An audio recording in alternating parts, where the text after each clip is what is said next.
folks, I'm UltraZilla, and this is the Ultra Z News Weekend Update. Now, I did have an earlier Ultra Z News this week, a special all about the brand new Transformers HasLab Omega Prime. Now, that's big news for me, because Transformers is something I love, and I would appreciate it if you guys showed that video some love as well.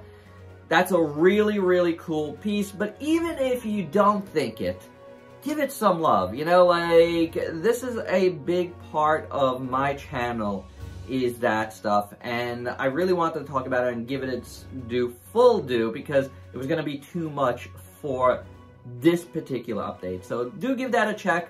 It was posted earlier this week, and I would really, really appreciate it. Now, on this news, we got one major piece of news that, you know, is something I know a lot of folks have been looking forward to hearing more about ever since Toy Fair last year.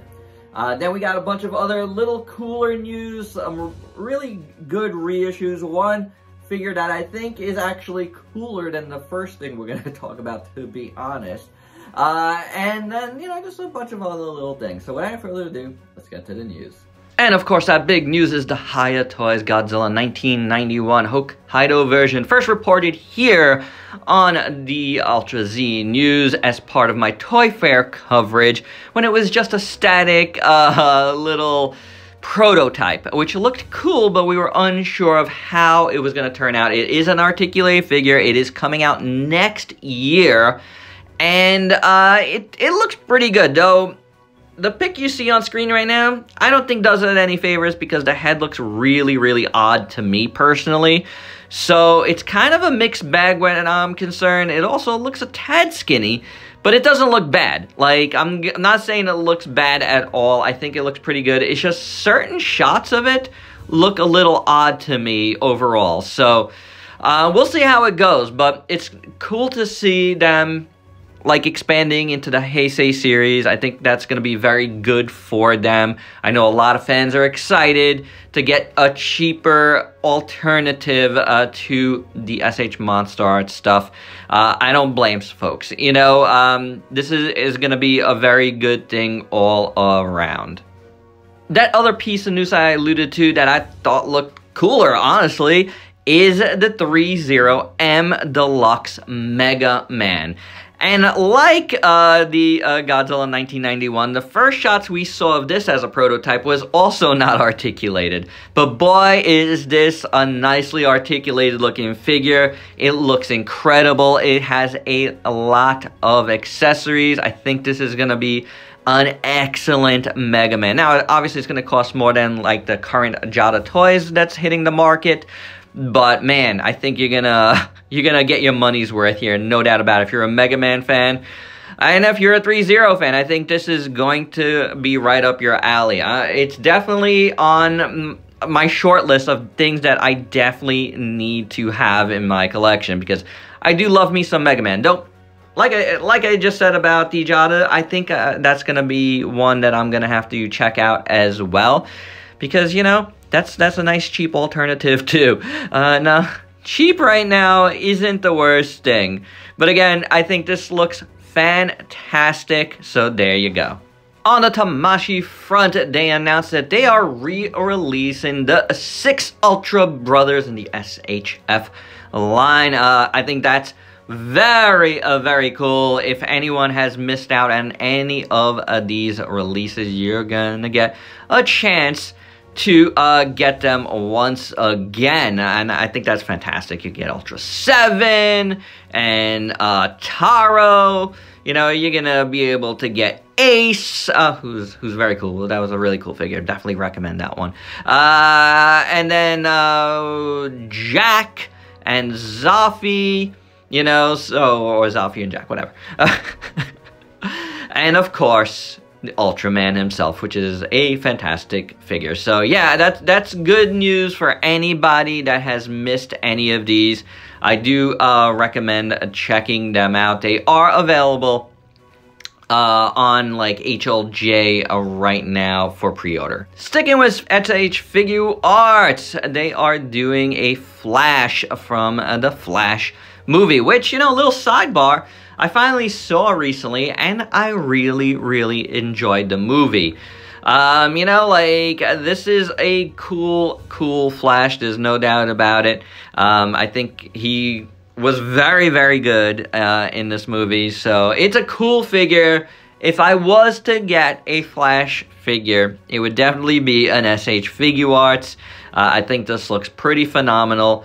I'm not, but I do think this is really a nice looking figure, and the likeness is pretty spot on. So if you're in the market for this, this is also up for pre-order right now. It's got some cool effects, and there you go.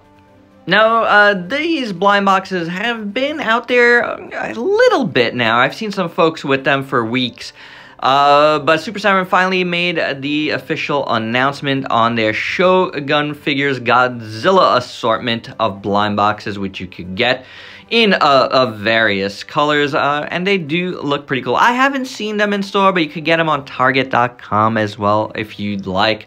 This is something more fun for me. If I did see them in store, I probably won't get any otherwise, but, you know, these are really cool, and obviously they are reaction figures.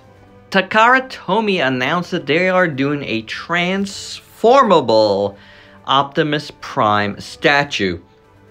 A very G1 looking statue. I don't know if this is like an auto-converting type thing, but it looks pretty nice from this initial pics. Now, there were some other blurry pics, but we'll wait for more pics to talk about it. But this looks pretty nice for sure, just based on this one nice official image.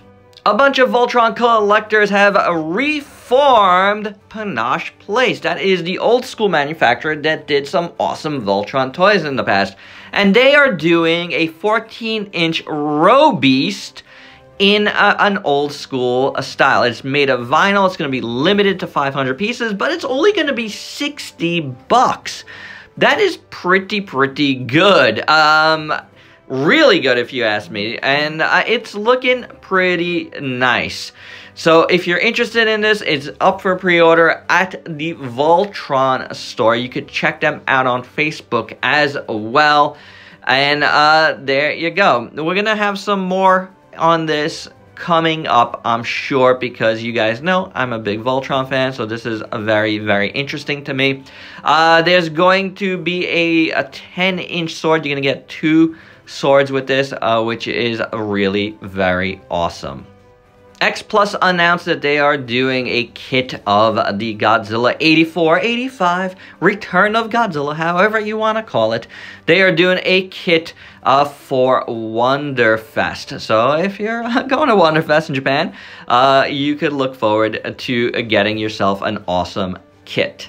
Some leaked photos appeared of an upcoming Transformer called Shard. This is also one of those rock-looking things, which the new one is out now, the first one, which looks really cool too. But this one transforms into a rock copter, and I think that's pretty awesome looking. I definitely have an interest in this little subline, so if I find that first dude, I'm definitely gonna pick him up. 5K Toys has put up a new Mimic toy for you Dungeons & Dragons fans, an articulated Mimic. This looks really neat, like a lot of fun, with a really gnarly tongue and like skeletal bones as arms and legs, and it comes with weapons and stuff. Yeah, this is a neat thing. So this one is up for pre-order at 5K Toys, which I do recommend. I've gotten some stuff from them in the past, and they are pretty cool. This might be something that I might look into getting, because I really like what I see here. And last but not least, a bit of bad news, unfortunately. DST has canceled the Pacific Rim Uprising Special Ops subline. These were the really cool looking repaints. All 3 waves have been canceled at this time. Now, there is a chance that they can be resolicited in the future, but honestly, guys, this is why we're always telling you pre-order your toys, because it's tough to gauge how much a company will be able to sell, a store will be able to sell if they don't get the requisite amount of pre-orders. So these, unfortunately, have been canceled right now. It's possible that they do get resolicited at a later date. You know, fingers crossed on that, because I thought they looked really, really awesome. And there you go. I'll report that news if we do have it in the future. But that's it for now. That is the Ultra Z news. Hope you dug it. Let me know your thoughts down below on any of this stuff. And if you're new to the channel, why don't you go ahead and sub yourself for daily content and let me help you diversify your collection, like all the diversity in this news brief. Till next time, peace out, peeps.